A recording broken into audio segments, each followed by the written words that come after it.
Think about that, 172 million and a new ground-based air defense capability.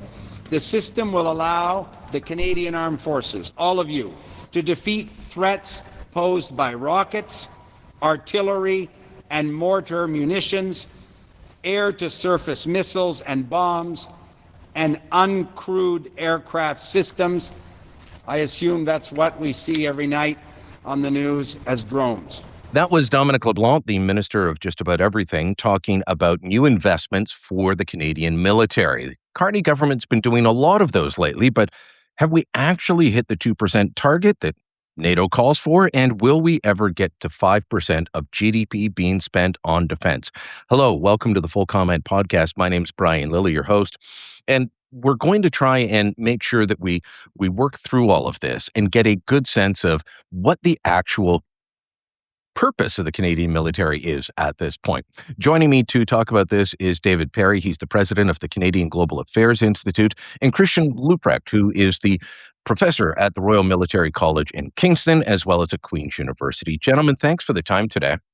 My pleasure. Thanks for having me. So I'll start with you, David. We magically hit 2% when we weren't spending 1%. Did we actually double our defense spending, or is it a bit of creative accounting going on? I think there's a lot of things going on. I'd say for one thing, to be really technical, we don't know whether or not we've hit anything, because the data that everybody's talking about is an estimate that is noted in the Secretary General for NATO's annual report. That's not just for Canada, that's for all the allies. There's a little letter E next to the data for 2025, because I don't think anybody yet has final closed off books.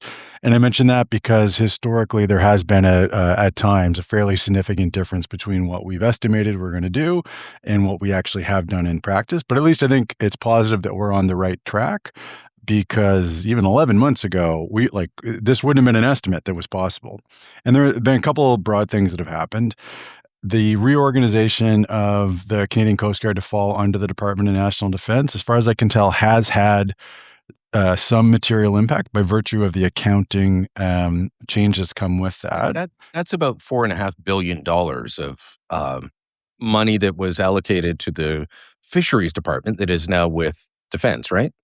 My understanding was the number's a little smaller than that, about half. Okay. We aren't nearly as supportive of our Coast Guard as I think we need to be moving forward, or at least that we had, but it's closer to 2 is my understanding.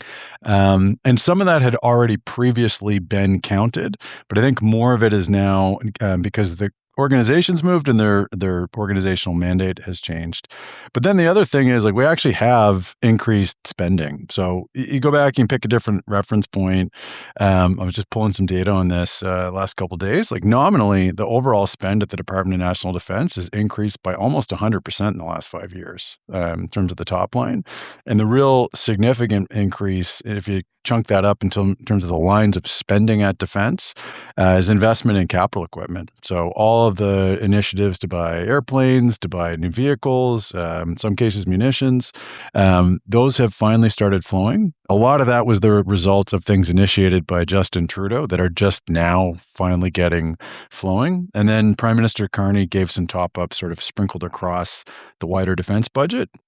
Personnel compensation increase that was announced in the fall, a couple $2 billion for that, a couple $1 billion allocated to some of the initiatives they have for their defense industrial strategy, and then additional spending of smaller amounts on information technology, support to the readiness of fleets through in-service support and maintenance, and plussing up some of the budgets for capital equipment. So I think it's a combination of a whole bunch of things that have us at least within the finish line of seeing a 2% mark. So, Christian, is the giving everyone a raise and topping up some spending, is that real investment in our military, or how do you see it playing out? Well, it's also a question of synergies and effects. And I think the conversation we've not had is about what actual effects do we want to achieve with that investment. So we have some sense of what we want to do in the Arctic and Arctic defense. Of course, that's how we started sort of our conversation. But what are the key So there's the transatlantic alliance, the need to shore up the alliance. The alliance is Canada's ultimately single most important multilateral institution to counteract the vagaries of U.S. unilateralism. And we still, I think, both the military and to some extent politicians think of it as a defense organization, whereas I think we need to think about the Canadian Armed Forces as an instrument of statecraft that allows us to assert political and economic interests in Canadian sovereignty in a time when Canadian sovereignty is hard pressed and under duress. And so, what is it that we want the Canadian Armed Forces to accomplish to that effect? And I'd also say we still talk about investments in defense, and I don't find that language particularly helpful. For one reason, that Canadians, I think, although more Canadians now than perhaps before, investing in defense isn't a big vote getter. And what I think we're actually investing in is deterrence. What we're investing in is changing the adversary's mind. What we're investing in is real capabilities so that adversaries take us seriously and so that allies take us seriously. So that touches on a point that I'd like both of you to address, which is what is the role of the Canadian Armed Forces? At one point, it was force projection going into the Second World War, the First World War, Korea. Then it became about peacekeeping. Then again with force projection in Bosnia, in Afghanistan. But it's a lot of Canadians, you talk about adversaries, Christian. So a lot of Canadians would say, we don't have adversaries, except that big orange man in the White House that we don't like. But other than that, no, nobody wants to do anything to Canada. We don't need a military. What is the role of the Canadian Armed Forces in these days, and what should it be beyond filling sandbags in a natural disaster, which at times is what government has looked to the military to do? When we share the continent with the largest military force, the largest economy in the world, there was always a considerable threat to our sovereignty. And one of my late colleagues, Niels Orvik, wrote a famous piece about what are we investing in? We're investing in defense from help. Because when the United States comes to Canada and says, let us help you, we've now lost the ability to make the decisions, the sovereign decisions that are ultimately in our best interest. We've invested in counterbalancing through NATO against the vagaries of unilateralism. And we've invested in ultimately providing a world that is prosperous and that is stable. You mentioned peacekeeping. Well, what was peacekeeping? Peacekeeping was effectively two effects. In 1956, it was not about making the world a better place. It was about stopping the prospect of the superpowers going to war, let alone nuclear war, where we were all going to lose. But then peacekeeping became very attractive because it became a very cheap way of doing sort of military and contributions internationally and was easily reconciled with Canadian values. So that's what we came to be identified with. But peacekeeping was never a capability per se for the Canadian Armed Forces to execute as sort of this sort of sense of making the world a better place. But it's an interesting point to bring up because you might argue that the Canadian Armed Forces, that the government has divested from the Canadian Armed Forces really since the 1960s. And that this is really the first time in decades that government has made a concerted effort to reinvest in the Canadian Armed Forces, and that we have a very large lag effect to make up for. And you talk about 2%, but 2% is really an arbitrary figure. It's something politicians sort of agree to. What this really is an insurance policy. And I think there's a broad agreement among Canadians, among allies, the United States, and among the political leadership in this country that the premium that we've been paying for our insurance policy is increasingly inadequate and insufficient relative to the risks that we're facing. You said that defense spending is not a vote getter, and this is the first time in a long time. I would argue that Paul Martin and then Stephen Harper increased defense spending in a significant way at the beginning of the Afghan mission, and Stephen Harper quickly found out it got him no support. In fact, it cost him politically, and then he withdrew again. So are politicians coming up with a different calculus, David, about as Christian said, needing that insurance policy? What do you see as the role of the Canadian Armed Forces in this day and age? How should the public view their role?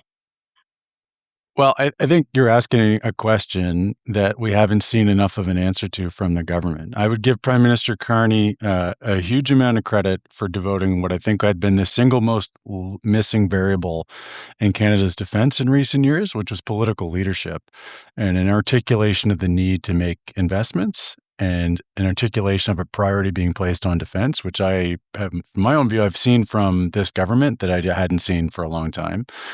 I think, though, to your point, the question about like what do we want to see our armed forces be able to do in the future, even given the money the government's spent in this past fiscal year that ended 2 days ago, as of when we're having this conversation, and what they're planning to spend this current fiscal year, which just started, which is considerable. Just on the Department of National Defense alone, we're now talking about $50 billion a year, and the main estimates as they start the year. That's a huge increase and a really significant sum and a major reallocation of funds from other government activities. And I think we need to see more articulation from the Crown of what they actually want to see the armed forces be able to do. We've seen, a focus, as we're talking about, on the Arctic. That's great, but we don't really have an articulation of what the relative weight of effort between that and other things that we've focused on in the past is going to be. How much emphasis are we going to put towards the ability to deter various adversaries, like as Christian was saying, versus be able to fight wars overseas? In what way, with whom? The past framework around our defense policy dating back to just after the Second World War would be that we'd answer all of those questions in context and combination with our American allies primarily and with the rest of the NATO alliance, although that's really very heavily reliant on the U.S. In any respect. And I think that the Prime Minister needs to flesh out what he's talking about when he keeps mentioning a rupture and a different relationship with the United States, because the relationship with the United States, to some of Christian's point, has been the fundamental cornerstone of Canadian defense dating back to the end of the Second World War. And if that's changing, we need to know how and in what ways and what the impacts are.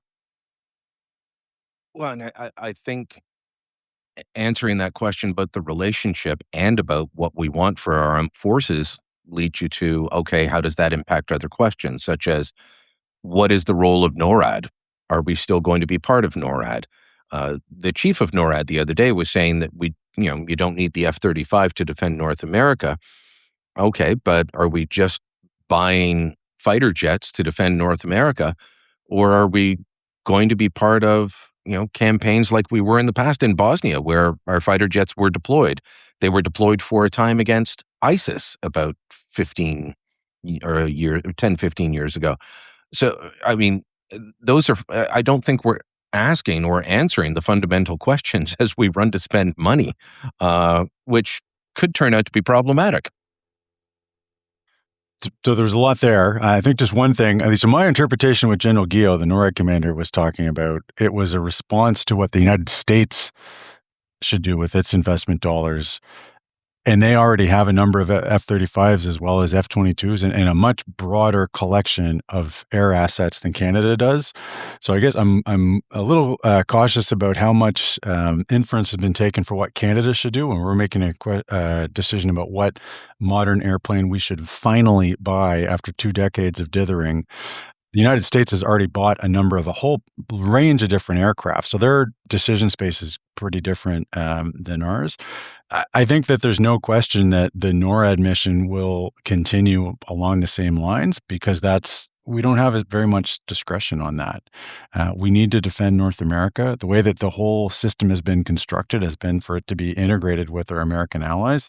I don't think there's any reasonable scenario where that changes fundamentally, unless Canada is willing to probably add a zero to our investment. You said finally buy a fighter jet. I just counted up 6 elections I've covered where the F-35 has been an issue to some degree or another. I've spoken with senior officials in the Canadian Armed Forces, spoken to senior officials in the Royal Canadian Air Force. They believe fully that it needs to be the F-35 and that the Gripen is a bit of a pipe dream. My understanding from Cabinet is that David McGuinty, the Minister of National Defense currently, is is all in for the F-35. The officials are all in for the F-35, but there's a split in cabinet with some others, including Industry Minister Melanie Joly wanting the Gripen. So let's talk for a couple of minutes. We'll start with you, Christian. Um, we do not have a big enough Air Force to be running two different types of fighter jets, in my view. And we've all seen the analysis. The F-35 is the far superior. I don't see how we turn around and buy the Gripen unless we believe this fallacy that it's going to create 10,000 jobs in Canada when it created 60 in Brazil. So let's, I think, understand this in context and how painful our American colleagues find this conversation. The 5 Nordic countries with 25 million people have 250 fighter jets, here, now, operational. And we are having a 20-year debate about whether to buy fighter jets, what kind of fighter jet, and about buying 88 fighter jets. And then we keep making commitments and walking them back. And every time we make the commitment, we say, we are committed to NORAD. We are committed. This is what we're going to do. And then for political reasons, we walk it back. The damage that does to our credibility as an ally is very difficult to overestimate and seems to be impossible to explain to Canadians and to the political leadership in this country. And then we wonder why allies do not invite us to key meetings, will not have us on key press releases, do not coordinate with us, and leave us out in the cold on key decisions. Because we're increasingly seen as not serious. And as much as the Prime Minister is trying, we're getting a lot of talk. But where is the actual pivot? We're talking about this rupture in the international domain, but I don't see a whole lot of urgency in Ottawa to actually move on this. Now, this is not entirely fair, because aside from the numbers that we're talking about, one of the key elements has been that politicians for a quarter century have not wanted to take risk when it comes to the military. And you pointed this out with Afghanistan. The hard lessons learned, especially by Stephen Harper. So as a result, politicians have not wanted to assume political risk, financial risk, or reputational risk. So they shifted all the risk to the Canadian Armed Forces. And the way they shifted the risk is through very extensive accountability measures that were largely, both by design and by consequence, at the result of spending ever less money. So as David pointed out, the little we spent on capital and how much of that we ended up lapsing. What we see, what I think is the most interesting part by this government, is not necessarily exactly how much they're spending and does it actually add up to 2%. It is that they are shifting the risk calculus. If you listen to Stephen Fuhr talk about procurement, he's very clear about the fact is that he is owning, as a minister, much of the risk that on projects that are not high risk, that are considered low and medium risk, that those are projects that he can now approve without having to go back to Treasury Board. And we're not going to get there on spending. We're not going to get there on capabilities if the government is not willing to assume a greater proportion of the risk in terms of spending, in terms of the capabilities, and in terms of outcomes. And what does that mean? Because we need to deliver on the money that we're spending on capital projects, on time, on budget, on capability, and we need to do it at scale across for instance, 50 projects that the Army has on the go. And so that is a very tall order for an organization that has by and large lost many of its key areas of expertise that would be required to deliver in the current environment, similar to the Federal Civil Service as a whole. But what do you say about the F-35 versus the Gripen? Which one?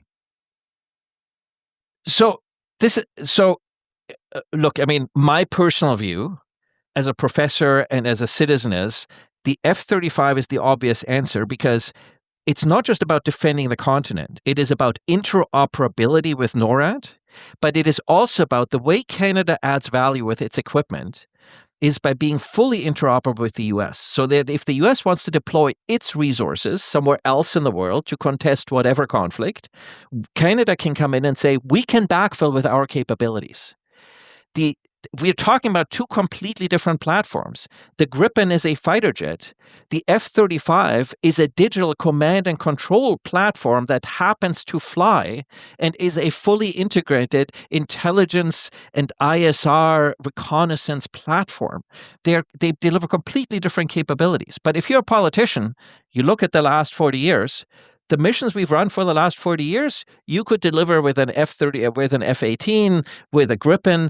The issue, of course, is we don't know what the next 40 years look like. If we agree it's going to be much more volatile, we probably want to invest in the most capable platform that's going to give us the greatest bang for our buck. I'm not convinced the Gripen is going to be any cheaper in the end than what we've already lined up with the F-35, but it is a very important laboratory because it shows that while the government talks, for instance, about a defense industrial strategy, what we actually have is an industrial strategy for defense spending. Conflict and war comes up in the strategy, I think, a total of 5 times. The economy, economic growth comes up over 100 times. And so what you see in cabinet, as you pointed out, is this debate about really, we pretend we're going to deliver on defense signals, but we don't have a defense strategy that could actually outline those signals. What we have is we built it backwards. We allocated money. Now we developed the ways in terms of strategy, and now we're somehow going to figure out what those defense signals are. Whereas, of course, we should have done it the other way around. And I think what we get in cabinet is the people who want the political and economic payoff versus the people who want the defense payoff. And reconciling that is a real challenge. I noted that in the defense policy. I read it and said, this is an industrial policy. David, your thoughts on F-35 versus Gripen? Is there even a contest in this very painful discussion we've been having? Well, not in terms of the capability. I mean, as you said, we've looked at that mix. We've answered that question more than once. I think the point of context, I think somehow we've forgotten about this, is that when we ran the competition that selected the F-35, it was run by the Trudeau government that campaigned on not buying that airplane. And beyond that, campaigned on the incoherent set of promises that they would not select that aircraft, but they would also run an open competition to pick one. Mutually incompatible, but okay.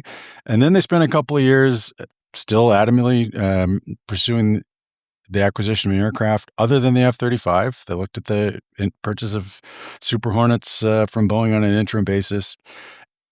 Long story, they ended up walking all of that back. And then the government, again, they campaigned on not buying it, ran a competition, and selected it at the outcome. I think had there been any ambiguity or any margin of doubt about whether or not the F-35 was the best choice, from my vantage point, the government that had campaigned on not buying it would not have picked it. I think it was clear-cut that that's the best outcome. So we're in a dynamic now where I think a year ago I had a bit more of a sympathy for reflecting on the purchase. I guess the administration in Washington has left lots of room to question the extent of the United States relationship, but it's now been more than a year. And I don't think we've actually really seen any substantiation of some of the concerns about whether or not the United States would be a reliable supplier of military equipment. I guess the analogy that I like to keep drawing is if we're going to be concerned about American supplied software, and then I think the government of Canada needs to spend an awful lot more time focused on its Office 365 account than on avionics and airplane software. If Microsoft, if we're concerned that the United States government will preclude American companies from supporting us through software, the government of Canada would cease to function if its Outlook accounts and Teams meetings were inoperable. That's a way bigger threat to Canadian government operations as well as defense than anything to do with an airplane of any particular type, in my view. Yeah, they'd be rushing to revive Corel and their WordPerfect platform. We have to take a quick break. When we come back, we'll continue this discussion around industrial strategy versus defense strategy, because are we buying submarines or a new car plant? Back in moments. Get the most out of your vehicle with GM Genuine Parts and AC Delco Original Equipment. The only parts designed, engineered, tested, and backed by General Motors. You can find your perfect fit for most makes and models and choose from 3 tiers of parts, including GM OE or gold and silver aftermarket parts. Visit gmparts.com for more information. There were so many missed opportunities to catch this before the devastating thing happened. A third of them we found literally in the phone book. These people were not afraid. They knew that nobody was effectively hunting them. They knew they had escaped justice, that they were going to die in their beds. When I give talks at law schools, is that the charter ultimately is empowering a minority, and it's empowering a minority that's a guild across the country, and it's a fairly elite guild, and the guild is lawyers. Families who were split by referendum and brothers and sisters who never talked to each other for years after the referendum because they were so angry at each other because of emotions on both sides. The reason he was assassinated was not because he was trying to put a satellite into space, but because the gun that he was creating had other applications that made him and the gun very dangerous. It's finally here. A new season of Canada Did What? Post-media podcast that revisits the big Canadian political events you might think you remember and tells you the real story you never knew. I'm Tristan Hopper. The voices you just heard are from our brand new Season 2. We will unpack some of the pivotal moments that helped define our country, often without a vote, usually without a plan, and sometimes without anyone admitting what they'd done. We'll find out how Canada became a welcoming paradise for untold numbers of Nazi war criminals after the Second World War.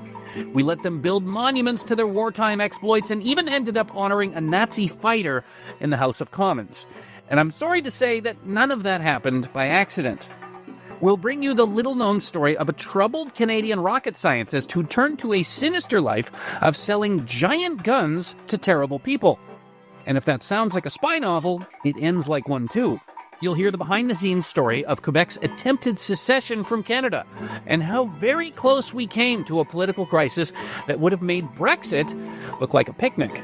You'll hear about how the much-celebrated Charter of Rights and Freedoms turned into something its creators never wanted, and how many of the most extravagant warnings about the document were all quickly proven true.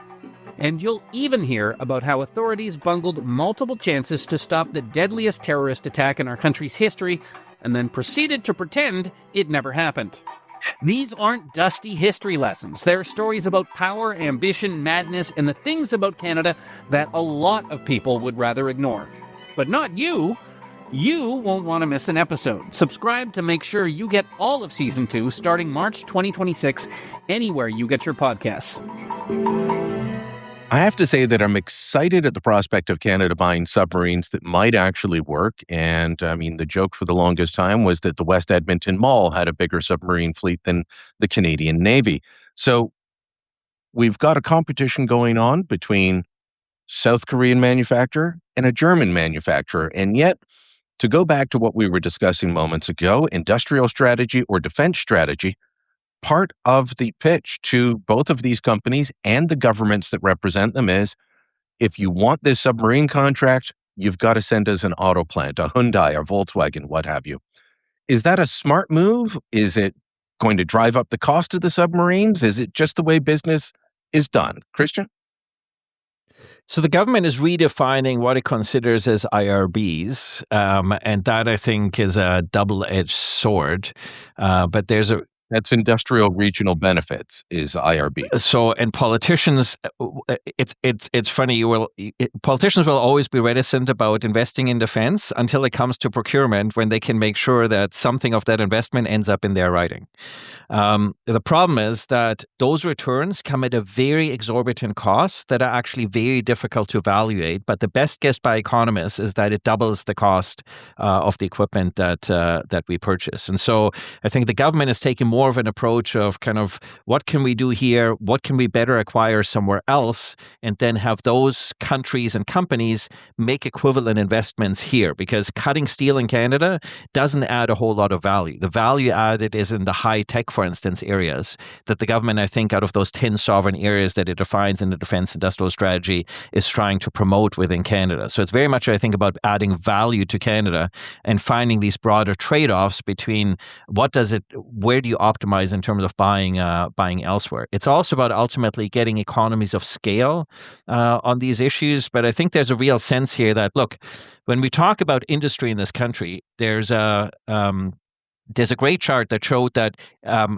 industrial investment in Canada declines precipitously in 2015.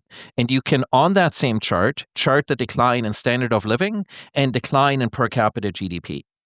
And so there's a real correlation, I think, that the government sees in making industrial investments. The challenge, of course, is that and this is a proud tradition of Canadian governments, they want to make sure that those investments end up in ridings that the government would like to win. Or that the government would like to hold.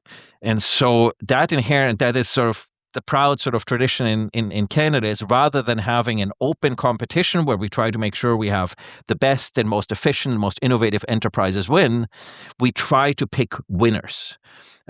So we're designers rather than gardeners. And the design thing never seems to work very well. It seems to cost us an exorbitant amount of money and gives us a relatively low rate of return. And my worry here is we're spending so much money on defense. If we can't actually deliver for Canadians with the investments that we're making, there's going to be a serious blowback. The precedent is what the previous Social Democratic coalition in Germany did. After the invasion of Ukraine, they put 100 billion euros on the table. What is there to show for in Germany for the money that was spent other than, interesting enough, a few fighter jets? And so there's a real risk associated with the spending that the government is making here in terms of actually delivering real benefits to Canada and to Canadians. Is there too much pork barreling going on here, David? Is there risk of graft with all this money going out the door? I guess I have a bit of a different view from Christian. I think that what the government's doing with their industrial strategy is long overdue. I think our government, like every government anywhere, balances a mix of considerations when it's buying things for their military. You have the military capability piece, but I'm not sure that there's any jurisdiction on the planet that legitimately just has zero interest in getting domestic economic return when they're making the purchases. It gets expressed and configured differently, and Canada's got its own unique system, regional political dynamics, federalism overlays on that in ways that manifest differently than they do in other jurisdictions. But it's the same basic concern that countries everywhere, all of our allies have. So it's balancing out those overall objectives from the government, of which the economic return is always one in any jurisdiction that I'm familiar with. What they've done here is try and be more precise and targeted about it and do what I think is a pretty logical thing. We said, like, where you can and where it makes sense, we're going to buy Canadian, which is a weird anachronism of our system that despite all of the dynamics, and there's certainly been flaws and people have pointed out limits and criticisms with economic offset policies, formerly the industrial regional benefit policy, which changed about a decade ago to industrial technological benefit policies. And now with the submarine deal, as you're saying, we're adding on a new category, and we'll see whether or not it's a one-off or whether or not it's stick going forward. Of beyond just the formula and the set of industrial technological benefits, which have been part of our procurement landscape since 2014, we're now looking at a wider strategic value to be gained through the submarine purchase. And I'm not clear about whether or not that feature is going to stick around or whether or not the submarine deal was so unique for a couple of reasons why it was applicable. I think some of the reasons why it was so unique and why it's an opportunity for the country is, like, this is the largest international defense purchase that I'm aware of outside of AUKUS and what Australia is doing with those submarines. These are incredibly expensive pieces of technology, and this would be the largest conventional submarine buy that I'm aware of on the international market if we do select up to 12. So it's a huge opportunity for either country, and at a time when the Prime Minister, I think rightly, is looking to try and diversify our economy as much as we can and try and reinforce some of our manufacturing ability and certain types of production in particular. I think it's smart and atypically un-Canadian for us to try and be doing this in a savvy way. We've got it down to a bake-off between two giant market economies that happen to align reasonably well with Canada's, and I think we're trying to get the best deal possible. I can tell you that Vic Fedeli, the cabinet minister in the Ford government here in Ontario, he's tasked with trying to attract investment, and he's been trying to get Hyundai to locate here for some time. So this is potentially a big bit of help for the Ford government from the Carney government, if they're successful at that. And I guess that would require the contract to go to the South Korean manufacturer. But we're watching a war take place in the Middle East right now. We're watching a war take place in Ukraine that's being both of them drastically changed by technology. So, question is, we're talking about buying the F-35, we're talking about buying the submarines. Are we buying equipment for the previous wars, or the future wars going to be all about drones and smaller, cheaper ways of attacking and or defending? Look, I mean, scalability, flexibility is absolutely key. And I think, David is very much right. Like that the defense industrial strategy, it gives a direction of where we want the investments to go and what we're trying to build out. And that's really important, both for the markets and for government spending and sort of what is it that we're actually trying to achieve with those investments on the scalability and flexibility side in a rapidly changing security environment. Because if we're simply learning how to scale building submarines, for instance, that's not going to be particularly useful in the world that we live in. But it comes down also to, I mean, you talked about, I see the submarine, but there's people who disagree with me on this, similar to the Gripen and the F-35, right? I mean, so what's on offer from South Korea is we can deliver quickly on a product that is a very conventional product that is an entire generation behind where the German product is, that is far too large, in my view, for Canadian needs, that is essentially built as a submarine primarily for deterrence in terms of its vertical launchers. Whereas with the Norwegian-German bid, you have an opportunity to build the largest conventional submarine fleet in the world with maintenance bays in Canada, in Norway, in Germany, jointly crewed submarines that you can substitute and that are fully interoperable with one another. So you're going to achieve very different effects depending on what you're going to buy. And I think we're already seeing also the government had said it was not going to split the purchase. Now I think it's thinking about splitting the purchase for exactly the reasons that you point out, because it's getting pressure from different provincial governments. So the politics here, I worry, are superseding the need to think about the future security environment and the rapidly changing nature of warfare and our ability to deliver both mass and class that serves and is going to serve not just Canada's best interests, but the Canadian government's ability to take the initiative. This is what, for me, the investment is really about. We've spent decades reacting. As Canadians, we complain bitterly about the international security environment we live in, and we don't take responsibility for the fact that it is our undercapitalization that is in part responsible for an environment that we left to the United States in terms of international security, and now we don't like the result of what we're getting. And so what we got to invest in is the ability to take the initiative, both now and in the future, in this environment. And I'm not sure that we're really, as a country, invested in, as we were during the Second World War, at the end of the Second World War, during the Suez Crisis, having the capabilities that allow us to shape that security environment rather than to fight it. It's always easier to shape the terrain than to fight the terrain, as any military officer will tell you. And I'm not sure we're thinking about the capabilities we want to shape the terrain. David, I was speaking with someone recently about how the political climate is changing our industrial abilities, the ability to export automobiles south of the border. Clearly, Donald Trump wants to see auto jobs in the United States, not here. Joe Biden wanted that before, and I don't think the next U.S. president will be different. And what this person was saying to me is that we should look at some of these plants that are there now as the potential to just retool them and have them designing things like the drones and building things like the drones that are being used in the war in Iran, the war in Ukraine. Is that a smart move? Is that something Canada could do and then become a net exporter of military equipment?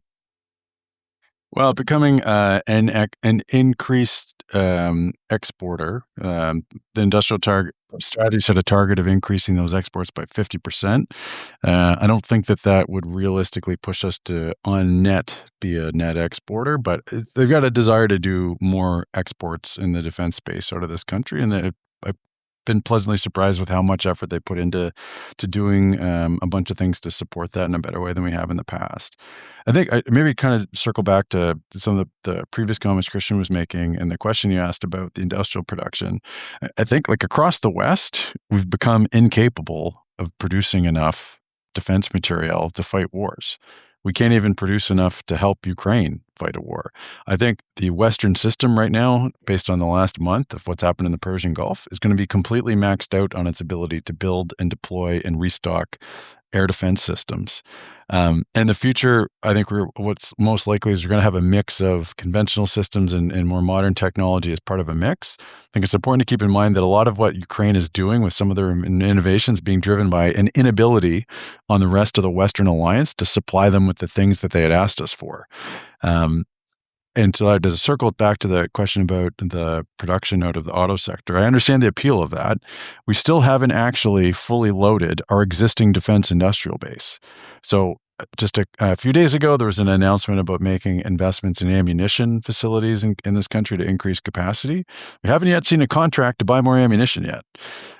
So we don't actually have full engagement of the actual defense industrial base in this country as it exists. And I think we need to look to maximize what we're asking from the people that already know how to do this stuff, that know how to handle the security requirements, which are extensive in this space, to know how to deal with the Government of Canada contracting process, which is, I can't imagine that my car would cost what it does today without a hugely dissimilar process of those people working together than the federal government engages the defense sector.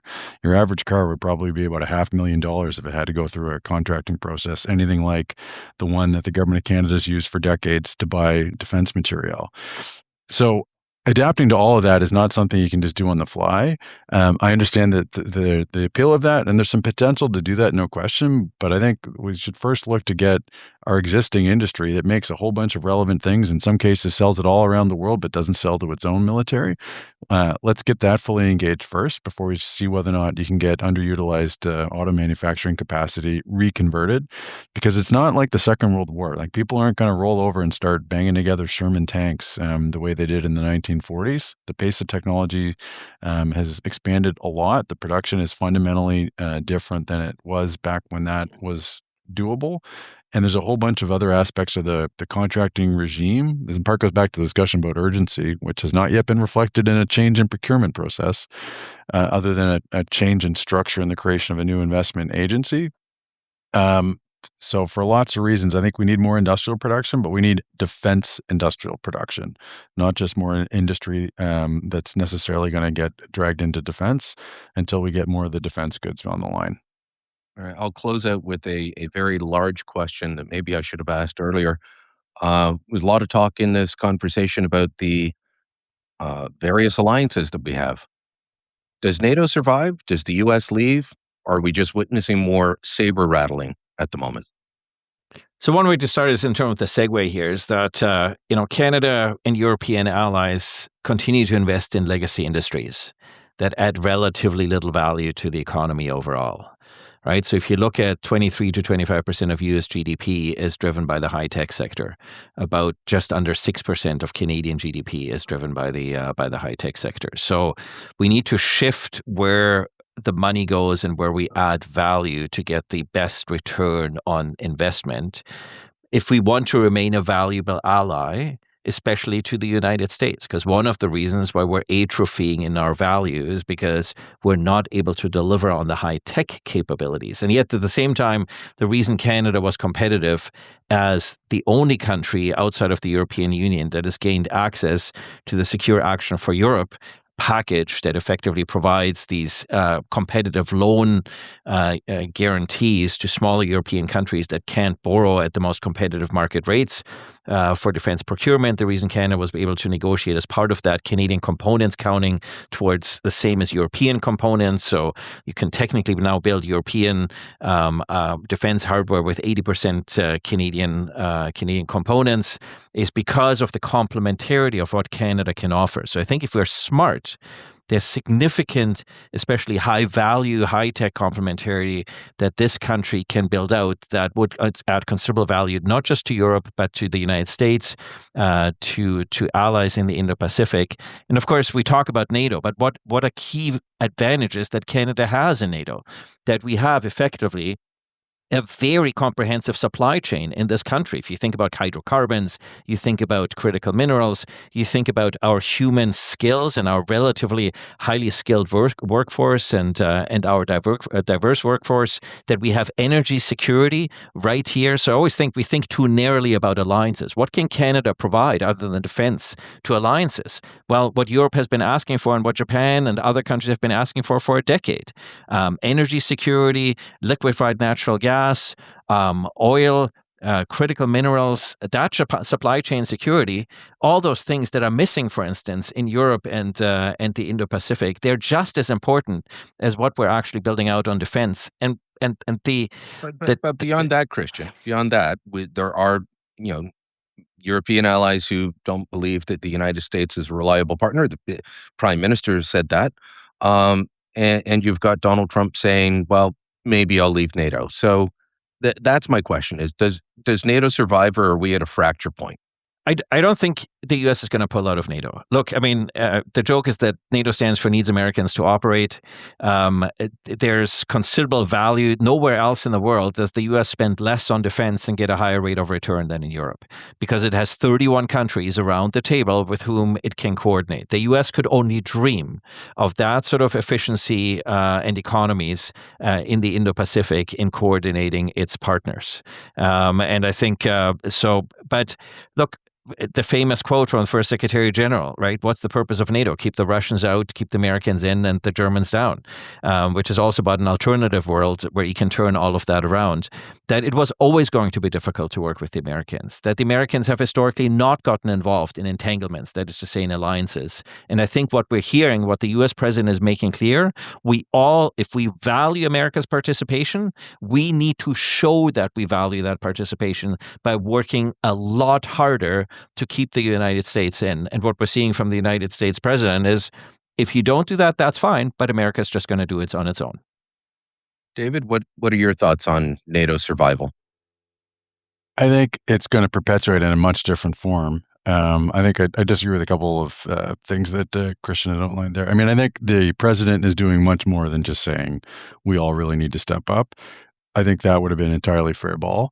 I think he is taking seemingly almost every opportunity to run down allies, when he has also taken every single opportunity to not do the same thing with the Kremlin and Vladimir Putin, which is the reason, like the defending Europe and the North Atlantic against the Soviet Union and now Russia was the reason the alliance was created.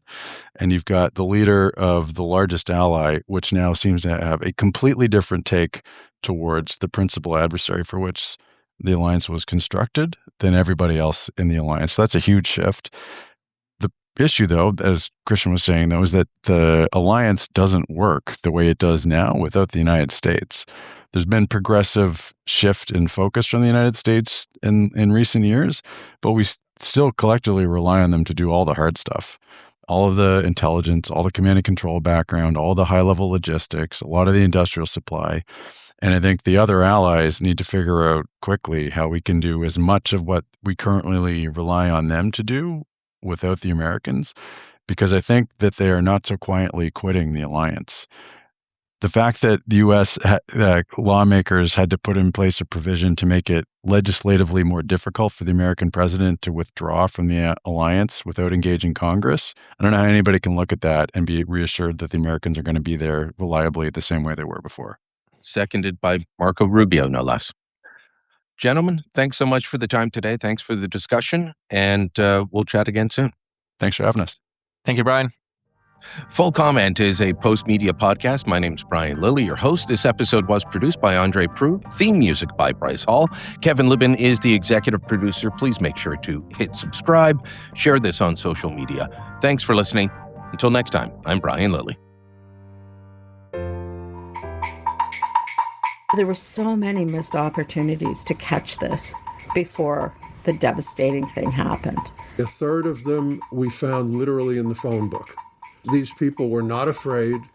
They knew that nobody was effectively hunting them. They knew they had escaped justice, that they were going to die in their beds. When I give talks at law schools, is that the charter ultimately is empowering a minority, and it's empowering a minority that's a guild across the country, and it's a fairly elite guild, and the guild is lawyers. Families who were split by referendum and brothers and sisters who never talked to each other for years after the referendum because they were so angry at each other because of emotions on both sides. The reason he was assassinated was not because he was trying to put a satellite into space, but because the gun that he was creating had other applications that made him and the gun very dangerous. It's finally here. A new season of Canada Did What? Host Media podcast that revisits the big Canadian political events you might think you remember and tells you the real story you never knew. I'm Tristan Hopper. The voices you just heard are from our brand new Season 2. We will unpack some of the pivotal moments that helped define our country, often without a vote, usually without a plan, and sometimes without anyone admitting what they'd done. We'll find out how Canada became a welcoming paradise for untold numbers of Nazi war criminals after the Second World War. We let them build monuments to their wartime exploits and even ended up honoring a Nazi fighter in the House of Commons. And I'm sorry to say that none of that happened by accident. We'll bring you the little-known story of a troubled Canadian rocket scientist who turned to a sinister life of selling giant guns to terrible people. And if that sounds like a spy novel, it ends like one too. You'll hear the behind-the-scenes story of Quebec's attempted secession from Canada and how very close we came to a political crisis that would have made Brexit look like a picnic. You'll hear about how the much-celebrated Charter of Rights and Freedoms turned into something its creators never wanted, and how many of the most extravagant warnings about the document were all quickly proven true. And you'll even hear about how authorities bungled multiple chances to stop the deadliest terrorist attack in our country's history, and then proceeded to pretend it never happened. These aren't dusty history lessons. They're stories about power, ambition, madness, and the things about Canada that a lot of people would rather ignore. But not you. You won't want to miss an episode. Subscribe to make sure you get all of Season 2 starting March 2026, anywhere you get your podcasts.